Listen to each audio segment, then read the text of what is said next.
আমরা প্রতিবেদনটি দেখলাম। একটু শুরুতেই আলোচনা যেতে চাই যেহেতু এখন হচ্ছে মৌসুম উমরা, সামনে যেহেতু ঈদ আছে, ঈদের আগে যে উমরা মৌসুম অনেকেই উমরাতে যাচ্ছেন এবং বলা চলে যে প্রবাসীদের পাশাপাশি উমরা যাত্রীও অনেক পরিমাণ।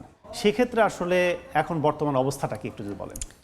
এখন আসলে আমাদের যে বর্তমান পরিস্থিতি তাতে দেখা যাচ্ছে যে এই রমজানকে কেন্দ্র করে এখন ধরেন রমজানের আরও প্রায় 2 মাস বাকি, বাট জানুয়ারি মাস থেকে শুরু থেকে আমরা দেখতে পাচ্ছি যে ভাড়া নর্মাল যে এই ভাড়া ছিল বিশেষ করে ওমরার টিকিটে, সেটার ভাড়া প্রায় 30-40 হাজার টাকা বেড়ে গিয়েছে। সো এটা এমন একটা সিচুয়েশন তৈরি হয়েছে যেটা আমরা ইতিপূর্বে এই ধরনের সিচুয়েশন কখনো দেখিনি, যে কোনো রিজন ছাড়া ভাড়া এত পরিমাণে বাড়তে পারে। সো এটা খুবই দুঃখজনক এবং বিষয়টা এমন হয়ে যাচ্ছে যে আমরা যেন কোনোভাবে এটাকে কন্ট্রোল করতে পারছি না পারছি এয়ারলাইন্সকে কন্ট্রোল করতে, না পারছি যারা কালোবাজারের সঙ্গে জড়িত বা যারা সিন্ডিকেট করে, এই বিষয়টা কোনোভাবে যেন কন্ট্রোল হচ্ছে না। আর কিছু যারা এইগুলা করছে, বিশেষ করে এয়ারলাইন্স কর্তৃপক্ষ, তাদের কাছে কিছু যুক্তি আছে, কিন্তু ওই যুক্তিগতার সাথে কিন্তু বাস্তবতার কোনো মিল নেই। একটু যদি বলেন, সেটা হচ্ছে যে সংকট, আমরা শুনি যে টিকিট সংকট, বেশি বুকিং হচ্ছে। আসলে এই বুকিং এবং সংকট সব কিছু মিলে আসলে এর ভেতরের কিছু কালো বিড়াল আছে। এটার নিয়ম কাঠামো কিংবা যেটা পলিসি করেই সেটা রাখা হয়েছে, না আসলে কোনো সিন্ডিকেট, কি বলবেন আপনি? একটা আছে ওমরা যাত্রী বিগত সময়গুলো থেকে এখন একটু বেশি, প্রেশার বেশি, এটা অবশ্যই স্বীকার করতে হবে। এবং সেভাবে আপনি দেখেন ভাড়াটাও কিন্তু বেশি। যেমন আমরা যদি আগস্ট, সেপ্টেম্বর, অক্টোবরের কথা চিন্তা করি, তখন আমাদের টিকিটের যে ফেয়ার ছিল 70 থেকে 75 হাজার টাকা আপনি ডিরেক্ট ফ্লাইট করতে পারতেন। এই ট্রানজিটগুলোতে আমরা 60,000 ফ্লাইট করেছি। বাট এখন যেটা দেখা যাচ্ছে যে এইটা বেড়ে, যেমন আমাদের যেটা 60,000 ছিল সেটা হয়ে গেছে 90,000, আর যেটা ছিল 70 সেটা হয়ে গেছে 1,10,000। তো প্রেশার কিন্তু বিগত সময়গুলোতে যেমন ছিল হয়তো কিছুটা বেড়েছে, হয়তো আপনার 10% বা 20% বেড়েছে। বাট সবসময় হয় কি, যখন কোনো মৌসুম আসে, বিশেষ করে নভেম্বর, ডিসেম্বর বা রোজা, এই সময়টাতে টিকিটের একটা ডিমান্ড আছে, এটা সবাই জানে। যার কারণে এয়ারলাইন্স এবং কিছু এজেন্সি সবাই একসঙ্গে হয়ে, এজেন্সি বলবো এখানে সিন্ডিকেট, আসলে প্রপারলি যারা বিজনেস করে তারা এই কাজগুলোতে করে না, কিছু লোকের কাজই শুধু সিন্ডিকেট করা। এইটা ভাঙার আসলে সরকার কি করতে পারে? এটা ভাঙতে গেলে কঠোর একটা নীতিমালা থাকা দরকার। বিশেষ করে আমরা বারবার যেটা বলছি, যে গ্রুপ টিকিট যেটা বা বাল্ক টিকিট যেটা আমরা সেল বা এয়ারলাইন্স দিয়ে দেয়, এই টিকিটগুলা এয়ারলাইন্স তাদের সাথে যাদের সম্পর্ক ভালো বা যাদের সাথে তারা বিজনেস মানে খুব হাইডলি কিছু করতে পারে, তাদেরকে এই টিকিটগুলো দিয়ে দেয়। ধরেন আপনি এয়ারলাইন্সের সঙ্গে ভালো সম্পর্ক আছে, আপনার 500 টিকিট দরকার, সে আপনাকে উইদাউট পাসপোর্ট, উইদাউট নেম আপনাকে টিকিট দিয়ে দিবে। সো পরবর্তীতে দেখা যাচ্ছে কি, এয়ারলাইন্সের কাছে গেলে বলতেছে যে আমাদের কাছে সিট নেই, সিট সব সোল্ড আউট হয়ে গেছে। কিন্তু আসলে একটা জিনিস হচ্ছে, আপনি চিন্তা করেন যে জানুয়ারি মাসে কখনো মার্চের, এপ্রিলের টিকিট সেল হয় না, মানে এত আগে এত পরিমাণে টিকিট কখনো কোনো রুটে বিক্রি হয় না। সো এটা কিন্তু সবাই জানে এবং ওপেন সিক্রেট এই বিষয়টা। তো এটা যদি গভর্নমেন্ট এটার পিছনে না লাগে বা গভর্নমেন্ট যদি এটা নিয়ে কাজ না করে, তাহলে আসলে এর থেকে বের হওয়ার কোনো পথ নেই। আর আরেকটা বিষয় যেটা আমরা দেখেছি, যে 5ই আগস্টের আগের ক্ষমতাসীন সরকারের সময় যারা প্রভাবশালী ছিল, তাদের সিন্ডিকেটের মধ্যে প্রাইসের একটা কন্ট্রোল ছিল, কিন্তু এখন যে সিন্ডিকেট কাজ করছে সেখানে কোনো কন্ট্রোল নেই, মানে এটা কোনোভাবেই কন্ট্রোল করা যাচ্ছে না। এটা কি হাত বদল হয়ে গেল এই সিন্ডিকেটের ইয়েটা, না কি বলবেন, কি মনে করেন আপনারা? এটা আমার কাছে মনে হয় হাত বদল কিছুটা হয়েছে।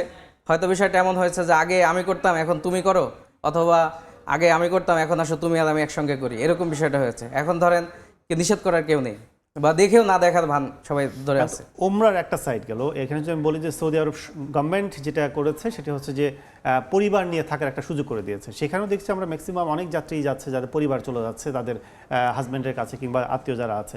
সেক্ষেত্রেও কি একটা বড় ধরনের চাপ সৃষ্টি হয়েছে কিনা শ্রমিকের পাশাপাশি এই পরিবার যাওয়ার ক্ষেত্রে? এটা আসলে সবসময় থাকে, ফ্যামিলি, সৌদির প্রবাসীরা সবসময় ফ্যামিলি নিয়ে যান, এটা একটা সবসময় থাকে। কিন্তু ভাড়ার যে বাড়ার পেছনে কারণ, সেটা কিন্তু এটার কোনো এটার মধ্যে পড়ে না, কারণ এটা হয়তো আপনাকে 5% বেড়েছে এটার কারণে, কিন্তু আপনি ভাড়া যদি ক্যালকুলেট করেন সেক্ষেত্রে আপনার প্রায় 100%-এর কাছাকাছি কিন্তু ভাড়া বেড়ে গেছে। আপনি যদি চিন্তা করেন যে 70,000-এরটা এখন 1,10,000 টাকা, 70,000 টাকাটা 1,10,000 হয়ে গেছে, তারপরে অলমোস্ট 40,000 টাকা বেড়ে গেছে।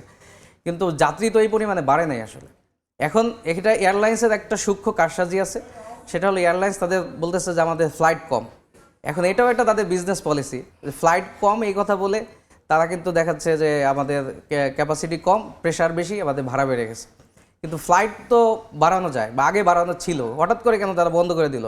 প্যাসেঞ্জার তো অ্যাভেলেবেল ছিল এবং তাদের ফ্লাইট সবসময় ফুল যাচ্ছে। এটা কৃত্রিম একটা চাপ সৃষ্টি করা, একটা কৃত্রিম সংকট এয়ারলাইন্স থেকে। এবং এটা আমার মনে হয় যে আমাদের অথরিটি, বিশেষ করে সিভিল এভিয়েশন, যদি এটা নিয়ে সূক্ষ্মভাবে কঠোরভাবে কাজ করে। যেমন আমরা লাস্টে দেখেছি সিভিল এভিয়েশন তাদেরকে একটা নোটিশ করেছে যে তো সবাই যেন ভাড়া সহনীয় পর্যায়ে রাখে। কিন্তু সহনীয়টার লেভেল কতটুকু বা সহনীয় আসলে কত দূর পর্যন্ত হতে পারে সে বিষয়ে কিন্তু কোনো গাইডলাইন কিছু বলে নেই। তো সরকার যদি বলে যে তোমাদের এটা বন্ধ করে দিতে হবে বা এই পলিসিতে আমাদের এখানে বিজনেস করতে হবে, তাহলে কিন্তু দেশের মানুষ স্বস্তি পাবে। এবং এখন দেখেন একজন লোক ধর্ম পালন করতে যাবে, তার ভিতরে কিন্তু একটা ভয় বা সংশয় কাজ করে যে আমি একটা নিয়ত করলাম, পরে গিয়ে দেখা যাচ্ছে যে আমার বাজেট ক্রস করে যাচ্ছে। সো এটা যেমন একটা অ্যাজ এ যাত্রীর জন্য সমস্যা, সেমভাবে আমরা যারা অপারেট করছি তাদেরকে দেখা যায় বিভিন্ন সময় আমরা আমাদের হাজিদের সঙ্গে একটা কমিটমেন্ট করি। তো সেই কমিটমেন্টটা যেমন এখন ধরেন আমরা কিছুদিন আগেও 2 মাস আগেও আমরা 1,10,15,20,000 টাকায় প্যাকেজ করেছি, কিন্তু এখন এসে সেটা আর করতে পারছি না। এখন তারাও আমাদেরকে দোষতেছে, তারা ভাবছে যে আমরা এটা সিন্ডিকেট করে দাম বাড়িয়ে দিয়েছি। সেক্ষেত্রে আসলে প্যাকেজটা আগে অনেকে মনে করতো যে কম খরচে যারা ওমরা করে আসবেন হজ করতে পারছেন না, এখন তাদের সেইটা আগে যারা 1,10,000 যদি বলি কিংবা 90,000 অনেকে ওমরা করে এসছেন, আপনারা নিয়ে এসছেন আমরা যতটুকু জানি, সেক্ষেত্রে এখন সেই প্যাকেজটা সুবিধা অ্যাড করে কত হতে পারে, কত থেকে কত এরকম রেঞ্জ? এখন যদি ওই মানে বেসিক লেভেলের যেই প্যাকেজগুলো হয় এগুলো যদি এখন করতে যান মিনিমাম 1.5 লাখ টাকা লাগবে, মানে অলমোস্ট 40,000 টাকা এখন বেড়ে গেছে। একটু যদি বলেন যে মানে এই টিকিট সংকট যদি অ্যাভেলেবেল থাকে টিকিট, তখন তো দাম অনায়াসে কমে আসে, কিন্তু সেক্ষেত্রে কি ফ্লাইট সংখ্যা বাড়ানোটা কতটা যৌক্তিক কিংবা কতটুকু আসলে স্পেস আছে বেবি চোখে, কি মনে করেন? এখন যেমন আমাদের লাস্টলি আমরা একটা নিউজ পেয়েছি যে জাজিরা এয়ারলাইন্স তাদের কিছু ফ্লাইট বাড়াবে এই রোজা কেন্দ্রিক, এবং বিমান বাংলাদেশ ফেব্রুয়ারি 2 তারিখ থেকে নতুন একটা ফ্লাইট দিয়েছে, প্রতি রবিবার এটা যাবে আপনার মদিনাতে। তো ফ্লাইট এখন ধরেন যখন সংকট হয় বা যখন প্রেশার হয় তখন আপনাকে ফ্লাইট তো তাদের ক্যাপাসিটি আছে বাংলাদেশে ফ্লাইট আসার, এবং এয়ারলাইন্সগুলোও কিন্তু বাইরের বিদেশি এয়ারলাইন্সে তাদের এমন না যে এয়ারক্রাফট সংকট বা অন্য কোনো সংকট আছে। কারণ একসময় কিন্তু বাংলাদেশে এই এয়ারলাইন্সগুলোই অনেকগুলো ফ্লাইট তারা অপারেট করলো, কিন্তু হঠাৎ করে কেন তারা ফ্লাইট কমে দিল বা কেন কমে গিয়েছে এটা তারাও ক্লিয়ার করছে না। তো এখন আমাদের দাবি যেটা, যে এয়ারলাইন্স যদি বলে যে আমার প্রেশার বেশি তাহলে এয়ারলাইন্স যেন ফ্লাইট বাড়ায় দেয়। কিন্তু আমরা কিন্তু টিকিট পাচ্ছি, মার্কেটে কিন্তু টিকিট অ্যাভেলেবেল আছে। যেমন আপনি যদি 1,10,000 টাকা দেন বা 1,05,000 টাকা দেন তাহলে কিন্তু ওমরা রোজায় আপনি চাইলে 500 টিকিট আপনি এখন পেয়ে যাবেন। বাট আমরা যে সিস্টেম ইউজ করি জিডিএস সিস্টেম, এই সিস্টেমে আমি যখন এয়ারলাইন্সের সিট খুঁজতে যাই তখন কিন্তু আমি সিট পাচ্ছি না। যাও পাওয়া যায় দেখা যাবে যে 1,20,000, 25,000, 30,000 টাকা বা সিস্টেমে টিকিট কাটতে হবে। সিন্ডিকেটটা হচ্ছে মূল বিষয়। এখন এয়ারলাইন্স তাদের পছন্দনীয় কিছু লোককে এই টিকিটগুলো দিয়ে দিয়েছে, বাল্ক টিকিট। এই পলিসিটাই আসলে আমাদের চেঞ্জ করা দরকার। যেমন আপনি 3 মাস আগে একটা টিকিট হোল্ড করতে পারবেন না, আপনাকে যদি গ্রুপ টিকিট পলিসি, এটা এয়ারলাইন্সের বিজনেস পলিসি, এটা সব এয়ারলাইন্সের আছে এবং সারা পৃথিবীতেই আছে। কিন্তু এটা পলিসিটা এমন হওয়া উচিত যে আপনার যদি নির্দিষ্ট পরিমাণ পাসপোর্ট থাকে, নির্দিষ্ট পরিমাণ প্যাসেঞ্জার থাকে, দেন আপনি একটা গ্রুপ ক্রিয়েট করতে পারেন, একটা পিএনআর ক্রিয়েট করে আপনি ফ্লাইট প্যাসেঞ্জারকে টিকিট দিয়ে দেন। বাট আপনি 3 মাস 4 মাস আগে টিকিট কিনে রেখে দিবেন, তারপরে এটা সংকট তৈরি করে আপনার সাধারণ মানুষ থেকে বেশি দামে টিকিট সেল করবেন, এটা তো এক পর্যায়ে জুলুমের পর্যায়ে চলে গেছে। মানে ওমরাটাও এখন জুলুমের কাছাকাছি। আমরা চাই দ্রুত সমস্যার সংকট এবং সবকিছু সমাধান হোক। ধন্যবাদ সুলতান মাহমুদ আমাদের সাথে আলোচনায় যুক্ত হওয়ার জন্য।